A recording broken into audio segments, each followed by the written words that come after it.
Article 370 के मुतालिक जो फैसला ऑनरेबल सुप्रीम कोर्ट ने जिसकी सुनवाई की है, अब जो अदालत का फैसला है वो सबके लिए मान्य होता है। हमारा जो मुल्क है वो जमहूरी मुल्क है, डेमोक्रेटिक कंट्री है। हमारे मुल्क की जो अदालतें हैं उन पर हमें भरोसा है, हमें यकीन है, और अदालत का जो भी फैसला है वो सबको उसको मानना है। फैसले के पक्ष वाले लोग हों या फैसले के विपक्ष वाले लोग हों, जब ऑनरेबल सुप्रीम कोर्ट की एक बड़ी बेंच ने कोई फैसला अगर सुनाया तो उस फैसले को हम सब ने मानना है, क्योंकि हमारे मुल्क में कानून का राज है और अदालतें सबसे बड़ी हैं। अदालत के फैसले पर कोई टीका टिप्पणी नहीं होनी चाहिए। अदालत के फैसले पर कोई सियासी बयानबाजी नहीं होनी चाहिए। अदालत के फैसले पर किसी को भी किसी प्रकार का कटाक्ष नहीं करना चाहिए। हम एक मुल्क के शहरी हैं और हम सबको अपनी न्यायपालिका, अपनी जुडिशरी के अंदर पूरा यकीन है।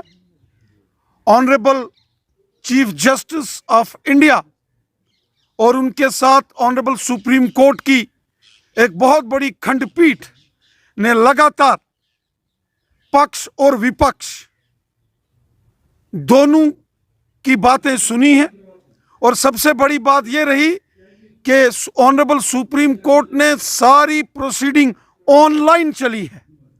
पूरी दुनिया ने सुप्रीम कोर्ट के अंदर जो आर्गुमेंट और काउंटर आर्गुमेंट थे उनको सुना, उनको देखा। जजेस ने बहुत ट्रांसपेरेंसी से इस मामले को जो है सुना, और हमें पूरा यकीन है कि जब ऑनरेबल सुप्रीम कोर्ट के फैसले के बाद ये मामला हमेशा के लिए ना तो ये कोई पॉलिटिकल इशू रहेगा, जो भी अदालत का फैसला है वो हम सब की सर आंखों पर, ऑनरेबल सुप्रीम कोर्ट का फैसला हम सब के सर माथे पर।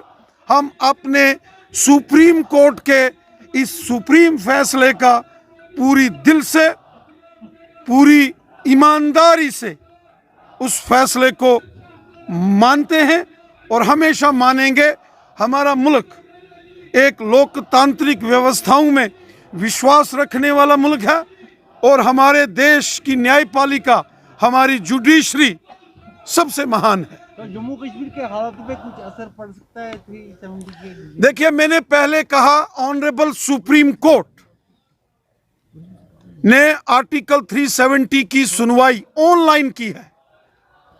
पक्ष और विपक्ष सबकी बात सुनी की गई।